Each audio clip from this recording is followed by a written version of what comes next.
Hello everyone. अभी हम बात करने वाले, बड़ा ही आपको मजा आएगा सुन के, लव के बारे में। What is love? प्रेम क्या है?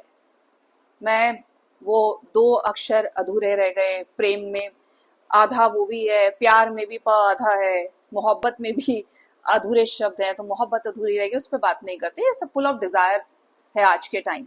मिला तो बहुत अच्छा है, चांद तक चलेंगे साथ में, नहीं मिला तो गाली गलौज, और आप जानते ही हैं किन किन विशेषणों का प्रयोग करके आप एक दूसरे को बुलाते होंगे।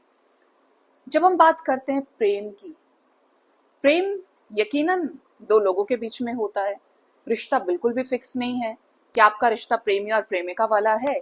आपका रिश्ता माँ का या बेटे का है, माँ से बेटे का है, पति से पत्नी का है, दोस्त से दोस्त का है, डॉग से ओनर का है, जानवरों से इंसान का है। प्रेम है, और प्रेम है निस्वार्थ भाव से किसी के भी प्रति किया गया समर्पण।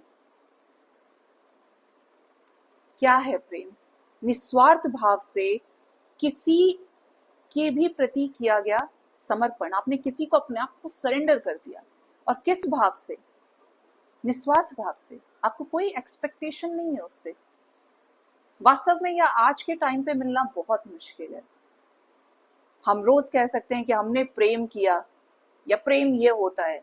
आप कभी राधे कृष्णा के मंदिर जाइए, आप भगवान शिव के मंदिर जाइए, एक जगह आपको योग साधना का एहसास होगा, उससे जन्मी शांति का एहसास होगा। वो सुपर कॉन्शियसनेस आपके सोल की हो गई कि वहां आप प्रेम को पीस के रूप में फील कर रहे हैं। जब आप कृष्ण और राधा को भजेंगे, उनको याद करेंगे, तब आप उस प्रेम को नृत्य के रूप में एंजॉय करेंगे। नाचना, बेसुध होके नाचना, किसके प्रेम में? ईश्वर के प्रेम में। चाहे रासलीला के जरिए आप प्राप्त कर रहे हैं, लेकिन यह एक्चुअली में सेक्रेड वाइब्रेशन है। अगर ये बढ़ती जाएगी बढ़ती जाएगी बढ़ती जाएगी किसी भी इंसान के प्रति, सामने वाला भगवान हो जाएगा आपके लिए। और इज लाइक आप उसकी चरण धूलि भी ले लेंगे तो आपको जिंदगी संवर जाएगी। अब इसको प्रैक्टिकल नजरों से ना तो देखा जा सकता है, ना एक्सपीरियंस किया जाता है। लॉजिक अगर आप लगाओगे तो आपको हमेशा एक खालीपन लगेगा, उसने ऐसा तो किया ही नहीं था, उसने ये किया ही नहीं था, वो नहीं किया था। लेकिन जब ये डिवोशन में कन्वर्ट हो जाता है ना, तो ये एनलाइटमेंट की फ्रीक्वेंसी को क्रॉस कर जाता है, क्योंकि ये साक्षात डिवाइन है, ये ईश्वर है।